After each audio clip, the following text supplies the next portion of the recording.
Ok. Ok, então, continuando, hoje nós vamos falar sobre o segundo estudo do livro de Tiago.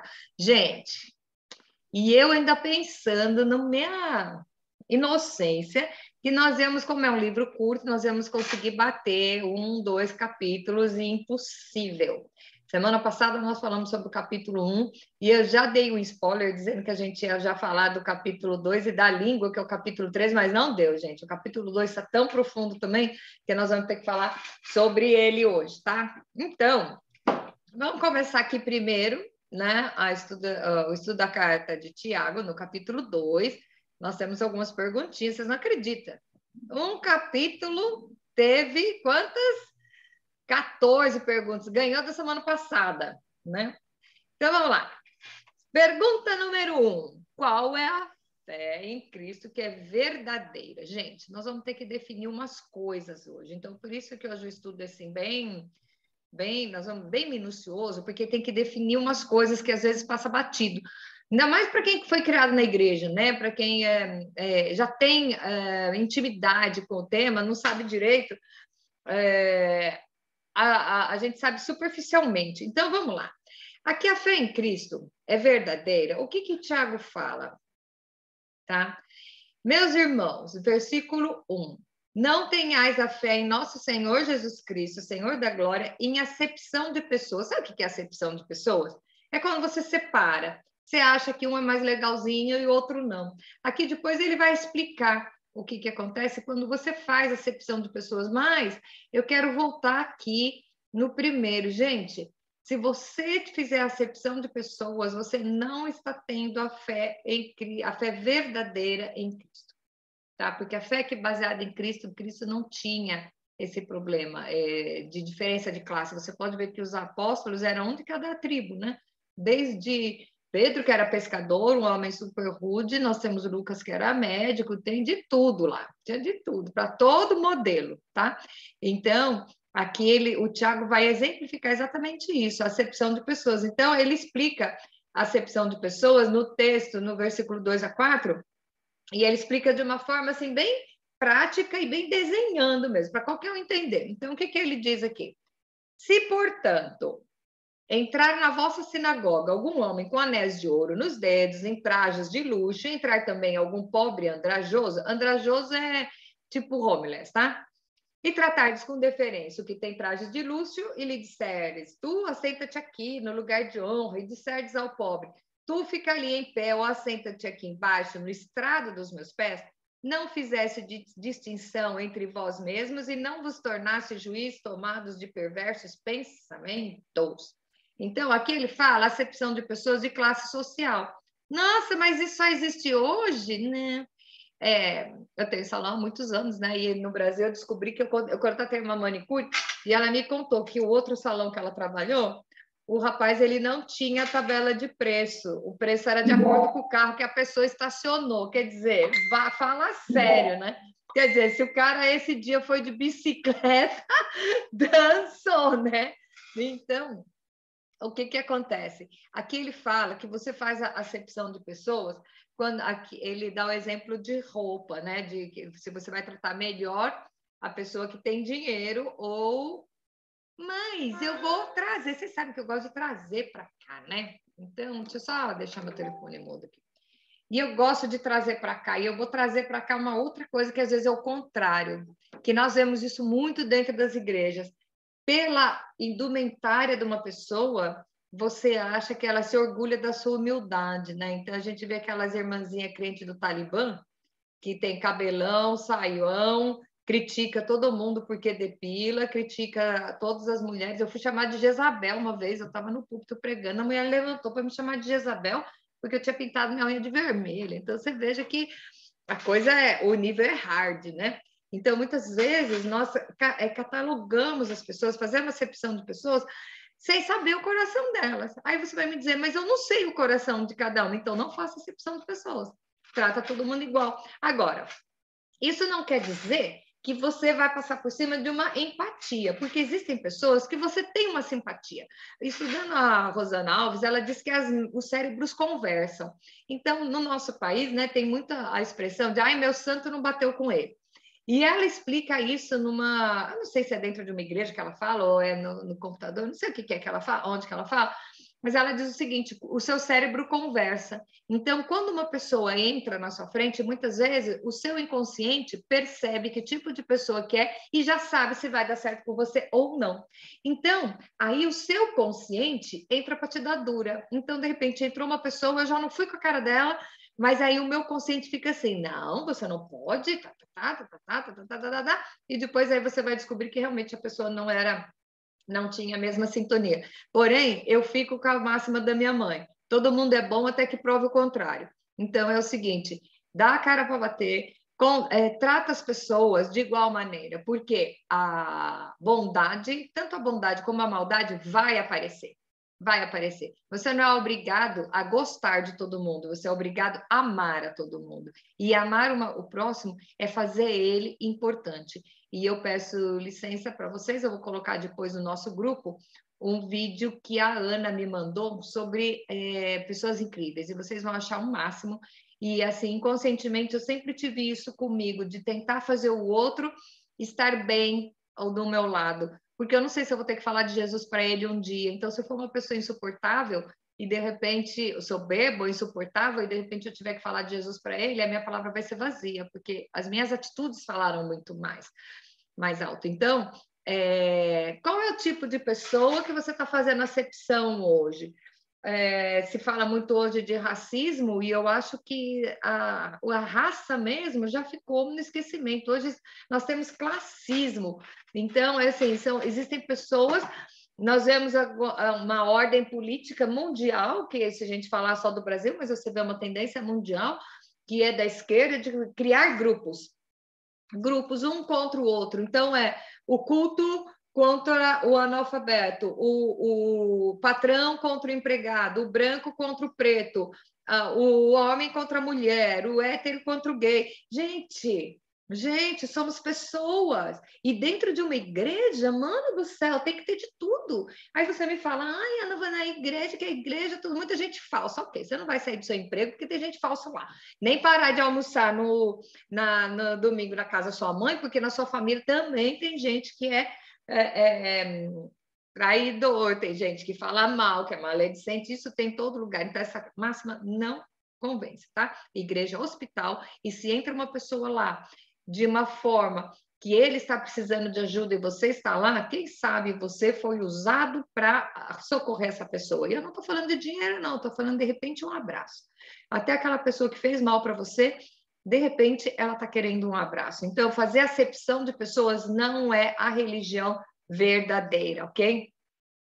Vamos para a pergunta 3. Para o coração de Deus, há diferenças? Então, vamos lá, o que ele diz? Ouvi, meus amados irmãos, não escolheu Deus os que para o mundo são pobres, para serem ricos em fé e herdeiros do reino que ele prometeu aos que amam? Entretanto, vós outros menosprezaste o pobre. Não são os ricos que vos oprimem, não são eles que vos arrastam para os tribunais, não são eles que blasfemam o bom nome que sobre vós foi invocado. Esse texto aqui é usado, é usado erroneamente para dizer que há virtude na pobreza. Não é isso. O que ele está dizendo aqui é que existem ricos que dominam, tá? Mas existe muito pobre que é ruim também. E na Bíblia, nenhum lugar diz que é pecado ser rico. Diz que o pecado é o amor ao dinheiro, não o dinheiro, tá? A raiz de todos os males é o amor ao dinheiro, não é o dinheiro. Então, aqui não tem problema nenhum. O que ele está dizendo é o seguinte, que de repente você fica impressionado porque uma pessoa entrou bem vestida e você vai tratar bem. E de repente, aquele tiozinho que está com mais necessidade, você vai tratar mal. E agora vocês vão me bater. Ainda bem que eu estou online, bem longe de vocês, vocês vão me bater. Mas eu vou dizer uma coisa. Vocês sabem por que o ser humano trata bem aquele que tem mais posses do que ele? Porque inconscientemente ele está pensando que um dia ele pode usufruir um pouco. Ai, que coisa feia, mas pensa bem. Pensa bem. Você quer se aproximar das pessoas que estão bem. Tá? Então, isso é errado? Não, é uma característica do ser humano. Você quer ver? Você quer faz bem para você estar bem de pessoas ao lado de pessoas felizes. Se você estiver ao lado de pessoas felizes, você vai estar bem. Isso é errado? Não. Mas isso não quer dizer que você vai menosprezar o outro. Então, na verdade, será que nós estamos valorizando os ricos? Não é pensando em ter algum proveito mais para frente? Não sei, vem essa aqui na minha cabeça, estou falando aí, não sei, tá? Bom, então aqui o resumo da ópera é o seguinte: para Deus todos são iguais. E se você quer praticar verdadeira religião, não faça acepção de pessoas. Saiba, e vamos, né? A máxima, que o que Jesus falou, onde abundou o pecado, o que abundou? Onde teve muito pecado, superabundou a graça. Então, aquele coitadinho cheio de pecado, que veio do mundão, enfiado na, sabe, em armadilha do capeta, e de repente ele entra na igreja e ele vai sentir realmente a diferença. E esse, quando for salvo, vocês não acreditam o que ele vai fazer de benefício ao reino, porque ele vai saber de onde ele foi tirado. Então, o testemunho de um cara desse, muitas vezes, é muito mais convincente do que da Kátia, que foi criada dentro da igreja e que não tem nada de emoção no testemunho dela, né, gente? Porque nunca se desviou, nunca fumou droga, nunca prostituiu, nunca roubou, nada. Sempre tive aqui. Então, de repente, Deus usa essas pessoas para levá-los até a levar a palavra onde você não tem coragem de ir. Tá? Então, não vamos menosprezar, porque Deus ama a todos. Jesus morreu por todos. Então, se você quer exercitar a verdadeira religião, não faça acepção de pessoas. Aí, para e pensa. Todo dia você está fazendo acepção de pessoas. Todo dia, quando você encontra com uma pessoa, você já olha, aquela lá tá com a blusa decotada é piriguete. Nossa, aquele lá, tem cara de maloqueiro, acho que ele vende droga. Gente, é assim. Nossa, aquele lá é rapazinho, só porque tá com a camisa dentro da calça e óculos, aí ele é nerd. Aquele lá é CDF, falava CDF na minha época, quando o cara era bem assim, né, com a escola. Então, a gente vai julgando, a gente julga mesmo. Isso é uma característica do ser humano que nós temos que ir lutando constantemente quanto a isso, tá? Agora vamos lá. Agora a coisa vai ficar mais séria. Pergunta 4. Qual comportamento anula qual mandamento? Vamos lá. Se vós, contudo, observais a lei régia, segundo a Escritura, amarás o teu próximo como a ti mesmo, faz aí bem. Se, todavia, fazeis acepção de pessoas, cometeis pecado, sendo arguidos pela lei como transgressores. O que acontece aqui? Se você amar o teu próximo como a ti mesmo, Jesus veio resumir os 2 mandamentos, né? Os 10 mandamentos em 2. Se você amar o teu próximo como a ti mesmo e você faz acepção de pessoas, você está infringindo um mandamento. E agora, no versículo 10, é esse que vai ser a base do nosso estudo de hoje, como se já não tivesse aprendido um monte de coisa, mas agora que vem. Versículo 10. Pois qualquer que guarda toda a lei, mas tropeça em um só ponto, se torna culpado de todos. Não adianta você falar assim, eu sigo 9, tem 10 mandamentos, eu sigo 9. Não adianta. Aqui está falando, gente, é muito sério isso. Se você errar em um, você errou em toda a lei. E aí fica aquela pergunta frustrante do crente. Mas, se eu não consigo seguir toda a lei, e se eu errar em um, todo o esforço que eu tive para fazer os outros, cumprir os outros 9, o resto está anulado? Então, o que será de mim? Que será de mim? Para onde vou? Onde estou? É isso mesmo. Você está ferrado, cara. Porque se você errar em um mandamento, você está jogando fora tudo aquele esforço que você fez para cumprir os outros 10. Ué, mas então não tem jeito. É aí que entra Cristo. Cristo veio para nos salvar e para nos justificar, porque pelos seus próprios meios você não consegue seguir a lei. Não consegue. Mas por que Deus deu a lei lá no Velho Testamento? Ele deu exatamente para já prefigurando a vinda de Cristo e que Jesus ia ser o suporte. Jesus é o caminho para o céu, é o caminho que ele olha. Quando você pisou na bola, você descumpriu um mandamento, Deus olha lá para cima e vê a sua falta. Porém, se você tem um relacionamento com Cristo, ele olha para você, ele vê o sangue do filho dele te cobrindo. Então, ele já não vê mais a sua falta, porque o seu pecado foi pago. Então, se você transgredir um mandamento, você jogou fora toda a lei, mas se você encontrar com Cristo e realmente estiver alinhado com ele, ele vai te limpar de todas as suas transgressões. Yes! Então, a coisa não é tão ruim assim. Então, você vê que tudo tem uma solução. Quando Deus bola o esquema é completo. Então, ele veio para nos salvar. Então, do mesmo jeito que ele fala que o amor cobre multidão de pecados, o amor dele, imagina o amor dele cobrindo a multidão de pecados que nós temos. Então, Tiago fala aqui, se você tropeçar em um só ponto, vai se tornar culpado de todos eles. E aí ele continua, vamos lá. Pergunta 6. O que anula todo o procedimento correto? Porquanto aquele que disse não adulterarás, também ordenou não matarás. Ora, se não adulteras, porém matas, vens a ser transgressor da lei. Isso aqui é continuação, tá? Então, o que acontece? Mas tem uma igreja que eu conheço um povo aí que eles falam que assim, ninguém é santo, você tem direito a ter um pecadinho. Então, eles acham que assistir futebol é pecado, né? Então, ele toma cerveja e assiste futebol. Já o outro lá, ele fuma, porque ele também acha que é pecado, mas então cada um pode ter um, né? Eu não vi isso na Bíblia, em nenhum lugar, tá? Aqui diz o contrário. Pisou na bola em um, tá tudo jogado fora. Então, o que acontece? O que anula o seu procedimento correto? Quando você transgredir a lei. E a forma para você não fazer isso é através de Jesus. Então, no versículo, a pergunta 7 vai fechar isso aqui. Que exemplos devemos seguir, então, em relação ao comportamento? Tá? Falai de tal maneira e de tal maneira procedei como aqueles que hão de ser julgados pela lei da liberdade. Não julgue. Quando você está julgando, você está botando uma cadeia, você está botando uma cerca na pessoa, você está botando um limite nela. Então, não julgue com a lei, tá? Use a liberdade. Então, fale de tal maneira e de tal maneira você haja que você possa ser livre da lei, porque nós estamos embaixo da graça. Você tem que cumprir? Tem, mas você sabe que você não está sozinho. Então, como que é a religião verdadeira? Não fazer acepção de pessoas e ter Jesus como seu intermediário para poder conseguir ver Deus olhar para você e ver a lei cumprida, né? Pergunta 8. Como o juízo pode nos favorecer? Eu não gosto de juízo. Então, vamos lá. Porque o juízo é sem misericórdia para como aquele que não usou de misericórdia. A misericórdia triunfa sobre o juízo.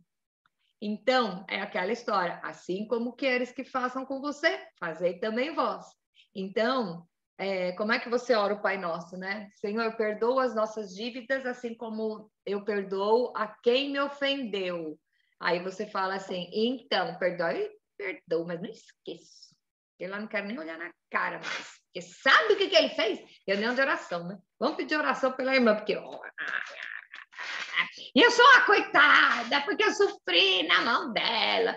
Gente, peraí, vamos crescer, né? Se você julgar, o único que pode julgar é Deus. E mesmo assim, ele não julga, ele mandou Jesus para amar, tá? Então, o juízo é sem misericórdia. E nós encontramos em Cristo uma misericórdia longânima. Então, nós temos que proceder da mesma maneira, porque a misericórdia triunfa acima do juízo. Qual é a maneira de identificar uma pessoa de fé? Isso aqui é bom. A irmã do resto é fé, ela é de fé. Não, porque aquela... né? Sabe que esse Tiago que nós estamos estudando, ele era chamado de joelhos de camelo, de tanto que ele orava de joelho. Então, você vê a fulana com as calças tudo rasgadas. A Rebeca, às vezes, aparece com umas calças rasgadas aqui. Eu acho que ela está orando dentro do quarto. Não é moda, não. Ficou orando que gastou o joelho. Quero acreditar nisso, né? Então, como que você sabe que uma pessoa é uma pessoa de fé? E agora vem um outro ponto muito interessante do nosso estudo, que é muito tomado em confusão, e nós vemos muitas pessoas não entendendo direito esse texto, tá? Então, vamos lá. Meus irmãos, Qual é o proveito se alguém disser que tem fé, mas não tiver obras? Pode acaso semelhante fé salvá-lo? Então, eu vou falar uma coisa. Nós sabemos, a fé sem obra é morta, tá escrito aí mais para frente. Mas eu quero dizer uma coisa. Uma é consequência da outra, certo? Quando você tem fé, você vai fazer as obras. Quando você tem realmente um encontro com Cristo e amor pelo próximo, você vai fazer as obras e não vai precisar ninguém te pedir. Quando você tiver a misericórdia de Cristo em você, você vai passar essa misericórdia para o outro. Você vai se colocar. O que é misericórdia? É você se colocar no lugar do outro. Isso é compaixão. Compaixão é se colocar no lugar do outro e poder sentir o que ele está sentindo. Quando você estiver sentindo a necessidade do outro, você vai sentir um desejo de suprir. Então, isso é consequência da fé. Mas nós vemos algumas pessoas que é o seguinte, elas fazem as obras para alcançar a fé. Aí eu já acho que o caminho é o contrário. Vocês já viram, não existe gente que mais faz obras do que o espírita. Tá? Na minha cidade, então, o espírita era a elite da cidade, era tudo espírita, e o que eles faziam, a obra social que eles faziam, era para pegar qualquer crente e enfiar no bolso. Tá? Faziam mesmo. Porém, o objetivo deles é o quê? Você fazer as obras para reencarnar menos vezes. Então, eu sempre questionei. Então, não é em amor ao outro, é para amor a si mesmo, porque ele acredita na reencarnação. Então, se ele der mais sopinha para pobre, vai reencarnar menos. Não entendo isso aí, tá? Isso é difícil para eu entender. Mas tem que fazer as obras. E eles fazem. Nós estamos errando por não fazer a obra de Deus do jeito que eles fazem. Nós estamos errando por não estar socorrendo o pobre aflito do jeito que eles estão fazendo. Nós estamos errando por não fazer como testemunha de Jeová, que sai de sábado, de 2 em 2, batendo de porta em porta, sabendo que vão receber porta na cara, mas é aquilo que eles acreditam. E nós estamos trancados dentro da nossa casa, na nossa zona de conforto, vamos na nossa igrejinha e está muito bem. Tá? Então, que nós tivéssemos essa dedicação, que nós tivéssemos esse comprometimento que os espíritas têm para fazer a obra social, que o testemunha de Jeová tem para sair batendo de porta em porta, tá? Então, isso é que está faltando no povo de Deus, a sair da zona de conforto, de amor ao próximo, de saber que o tempo está chegando, que nós temos que fazer. Então, vamos lá. A fé não é consequência das obras. As obras são consequência da fé, ok? Pergunta 10. O que anula a fé? Agora vamos lá. Eu sou a irmãzinha lá da igreja, Santo. Olha, eu sou chefe do departamento de senhoras e a gente faz lá roupinha para bebê, para grávida pobre, a gente faz chazinho da cesta básica, cesta do amor, a gente faz tudo isso. Lá na igreja tem assim meia dúzia de pobre catalogado na minha igreja, a gente distribui lá. Ok. Ok, porém, é só isso? O que anula a sua fé? Se um irmão ou irmã estiverem carecidos de roupa e necessitados do alimento cotidiano, e qualquer um dentre vós disser, vá em paz, aquecer e fartar, sem contudo lhe dar o necessário para o corpo, qual é o proveito disso? Assim também a fé, se não tiver obras, por si só, é morta. Ok. Então, essa tiazinha que eu acabei de descrever, ela pega esse versículo aqui e vai, tá? Você não pode só falar de Cristo e deixar ela embora sem atender nossa necessidade. Porém, você não pode atender nossa necessidade sem dar o maior presente que nós temos, que é a vida eterna, tá? E a vida eterna você tem que fazer junto. Você tem que fazer a obra social porque você ama a pessoa, tá? Porque você se põe no lugar dela, tá? Você simplesmente chegar e só falar do evangelho para ela, e ela está com fome, ela não vai te ouvir também. Então, as suas coisas dá para separar? Não dá. Você tem que saber o que é, até onde vai a sua fé e até onde vai as suas obras. Qual é o principal? O principal tem que ser a fé, porque as obras são consequências da fé.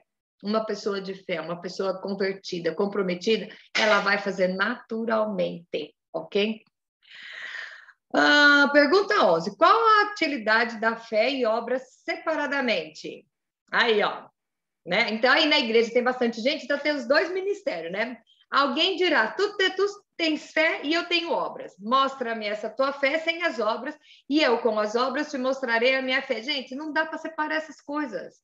Não dá, tá? Então, temos que socorrer o necessitado.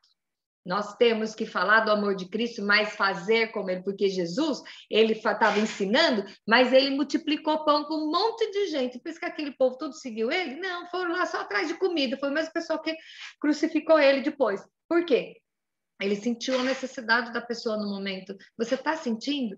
Então é muito fácil você pegar e falar assim: ai, eu estou orando lá para o povo da África para ajudar. Olha, quando você começa a orar por uma pessoa, isso eu já passei por mim, experiência própria. Quando você começa a orar por um caso específico para que alguém ajude, muitas vezes Deus vai usar você para resolver essa situação. Ok? Ah, mas eu não posso resolver o problema da fome na África. Ok, mas você pode resolver o problema do seu vizinho que você descobriu que está passando necessidade.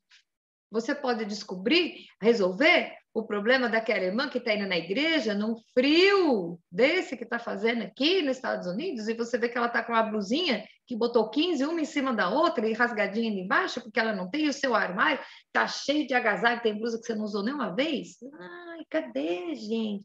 Gente, Covid, eu ouvi aqui uma cliente falando que o marido dela disse que quem mandou o Covid foi Deus, para equilibrar a gente, porque eu dou risada, porque veja bem, nós descobrimos como nós temos coisas demais, como nós temos sapato demais, como nós temos roupa demais, como nós temos bijuterias demais, como nós temos coisas.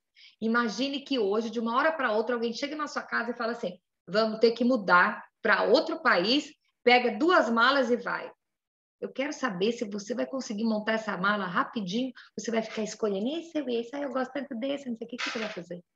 Será que você não está juntando coisa demais enquanto o seu vizinho está passando necessidade? Então, esse momento que nós vivemos, o mundo viveu, foi para você ver os valores. Então, o que é que eu tenho demais? Não preciso disso. Ah, sabe, você não precisa e de repente tem gente precisando. Tem gente do seu lado que não tem coragem de falar, mas que não tem o que comer em casa. E de repente você está escolhendo e jogando comida fora, sabe? Então, tá na hora da gente repensar a nossa religião como que é. Sabe? Qual é a religião que eu sigo? A religião do amor de Cristo, a verdadeira religião, com a verdadeira fé de ir atrás do necessitado, ou eu estou sentado na minha zona de conforto, tranquila, alegre, feliz, e os outros que, Deus manda alguém aí ajudar ele. Deus pode estar querendo tocar no seu coração para fazer você ser a resposta da oração de alguém, tá? E aqui nós vemos sobre a história da fé, e é muito interessante esse versículo aqui, porque esse versículo próximo é o versículo 19, ele é interpretado, e eu vou tentar falar sem falar muito. Eu vou ler o versículo, tá? Então, nós encontramos assim: toda religião é boa, todos os caminhos levam a Deus. Ai, porque Deus é um só. Gente, escuta isso aqui. Não é a Kátia que está falando. Versículo 19 do capítulo 2 de Tiago. Crês tu que Deus é um só? Ah, fazes bem. Ponto. E agora vem o seguinte: até os demônios creem e tremem.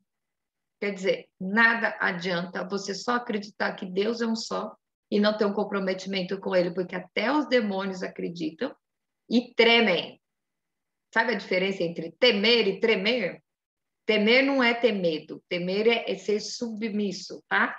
E tremer é ter medo, tá? Então, eu vou te falar uma coisa: o fato de que Deus é um, está em todo lugar, isso só não basta. Você tem que ter um comprometimento. Então, aqui, vem aqui, ó, no próximo versículo 20.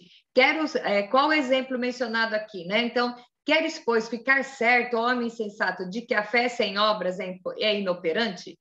Então, vamos lá. Não foi por obras que Abraão, nosso pai, foi justificado quando ofereceu sobre o altar o próprio filho Isaque. Ele foi lá e ofereceu Isaque. E Deus pediu isso para ele, porque sabia que a Kátia não era capaz de fazer uma coisa dessa. Vês como a fé operava juntamente com as suas obras. Com efeito, foi pelas obras que a fé se consumou. Vamos aqui explicar esse texto que todo mundo conhece, tá? Deus chegou para ele e falou assim: Abraão, eu quero teu filho. o filho da promessa que Deus falou para ele, de ti farei uma grande nação. O moleque tinha 12 anos, Deus falou, vai e mata ele no altar de sacrifício. Primeiro, que acho que deu pau na cabeça de Abraão, né? Mas como que eu vou matar? Se esse vai ser pai de muitas nações, o que está rolando que eu não estou entendendo, tá? Mas Deus falou para ele, vá e haja, mostra que você me ama e que você vai entregar ele. E Abraão entregou. Então, a obra, não necessariamente quando você fala obra, quer dizer ajudar os pobres, não. É você mostrar com as obras o que é a sua fé. Ele acreditava que Deus havia e ia fazer alguma coisa. Sabe por que ele sabia? Porque ele subiu um monte e ele falou para os empregados, nós vamos subir, mas nós vamos voltar. Voltaremos, no plural. No plural. Então, ele sabia, ele tinha fé num Deus, ele sabia que ele podia fazer qualquer coisa, que Deus estava na frente. Como é que é? Deus estava nesse negócio. Então, eu te pergunto, a gente questiona racionalmente, não, mas isso é coisa da minha cabeça, eu não estou entendendo direito. Ele tinha um relacionamento tão íntimo com Deus que ele tinha certeza que foi Deus que pediu e que Deus ia prover a saída, porque ele sabia que Deus não muda. E eu pergunto, você faria isso? Claro que não, eu não faria. Por que Sara não foi junto? Imagina se ele conta para Sara, vamos lá, vamos matar o moleque. Você acha que Sara ia deixar? Não ia, Sara nem sabia. E os empregados ele deixou embaixo. Por quê? Ele creu e ele agiu de acordo com aquilo que ele acreditava. Tá? Independente de saber o que ia acontecer depois, ele sabia que Deus ia resolver de alguma maneira. Então, vês como a fé operava juntamente com as suas obras, com efeito. Foi pelas obras que a fé se consumou. E se cumpriu a escritura, a qual diz, ora, Abraão crê em Deus, isso lhe foi imputado por justiça, e foi chamado amigo de Deus. E aí eu vou fazer um parênteses aqui de uma coisa bem, assim, que aconteceu bem recente. Meu marido joga tênis, né? Igual de tênis. E nós já falamos no domingo sobre o tenista, o Djokovic, que ele resolveu que ele já teve Covid. Ele falou, não vou tomar vacina, porque os atletas estão tudo morrendo do coração aí. Ele falou, eu já tive o Covid, então eu tenho mais imunidade do que a vacina. Aí, de repente, o país lá, a Austrália não deixou ele entrar, ele ficou fora da competição. Então, eu não vou questionar se você deve ou não deve tomar vacina, não é isso. O que eu vou questionar aqui, até eu coloquei no meu Facebook e, claro, gerou polêmica, né? O que eu vou colocar aqui é o seguinte, ele acredita, ele não negocia com os valores dele, tá? Ele acha que ele não deve vacinar e ele está correndo risco, ele é o melhor número 1 do mundo e ele não vai jogar agora, ou ele sabia de todas as consequências, foram protelando para tentar, ele não agiu por baixo do pano, ele não comprou um comprovante de vacina, ele não pegou um atestado médico dizendo que ele não podia tomar, não, ele foi firme no propósito dele. Eu te pergunto, você é firme no seu propósito quando a situação chegar? Então, Deus pediu para Abraão, entrega o seu filho, e ele foi e entregou. Você tem essa firmeza de caráter, firmeza de... você é consciente dos seus propósitos?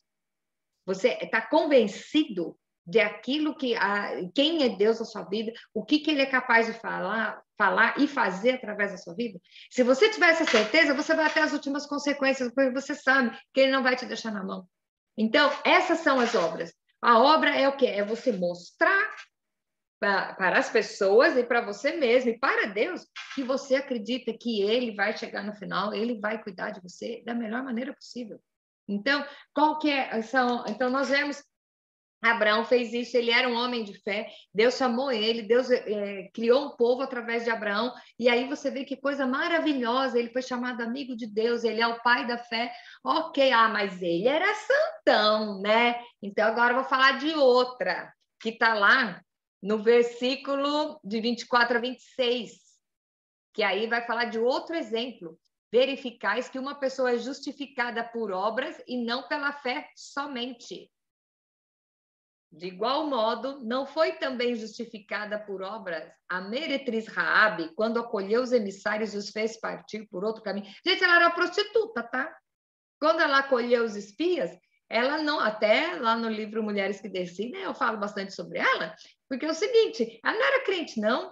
Ah, frequentadora de igreja, não, ela era uma prostituta. E, no entanto, ela acolheu os emissários de Deus, tá? E ela mostrou pelas obras dela aquilo que ela estava acreditando, porque ela já tinha ouvido falar. Gente, prostituta, conversa com muita gente. Ela, o quarto dela era em cima do muro. Então, o que que acontece? Ela sabia e já tinha ouvido falar das maravilhas que Deus tinha feito no meio daquele povo. E ela não pertencia a esse povo, e ela falou assim: eu quero pertencer. Eu quero. Qual é o jeito? Eu vou fazer alguma coisa. Eu não vou ficar dentro do meu quarto orando, pedindo a misericórdia do Altíssimo. Eu vou botar em ação a minha fé, aquilo que eu acredito. E ela nem sabia direito em quê. Então, o que que ela fez? Ela acolheu os espias e pediu para salvar a casa dela. E no dia que foi a guerra, vocês sabem, quem não sabe, lê lá, que está lá em Josué, muito legal, inclusive, e Deus livrou ela e toda a sua casa. E eu vou contar um segredo para vocês, tá? Raabe, ela é a mãe de quem? Boaz. Sabe quem é Boaz? Boaz é o avô de Jessé. Você sabe quem é Jessé? É o pai de Davi. Sabe o rei Davi? E sabe Jesus vem de que linhagem? De Davi. Então você fala, mas tem uma prostituta na linhagem de Jesus? Para você ver como é o amor de Deus imparcial, sem acepção de pessoas. Tudo vai depender do que você está fazendo. Não importa o seu passado, não importa o que você fez antes de você ter um encontro com Cristo. E esse encontro pode ser hoje. Ai, mas eu já me converti há 30 anos. Ok, mas hoje pode ser um dia para você dar uma virada na sua vida e se comprometer mais ainda com o reino. Não com a sua igreja, não necessariamente com o seu trabalho, é com o reino, com Cristo. Então, quais são as obras que estão na sua mão que você vai fortalecer e mostrar para as pessoas a sua fé? Você ficar com a sua fé guardadinha dentro do quarto, só para você, eu acho que é uma coisa muito egoísta. O que Deus quer que nós sejamos é multiplicadores. E multiplicadores é sem fazer acepção de pessoas. É sem deixar de amar o nosso próximo.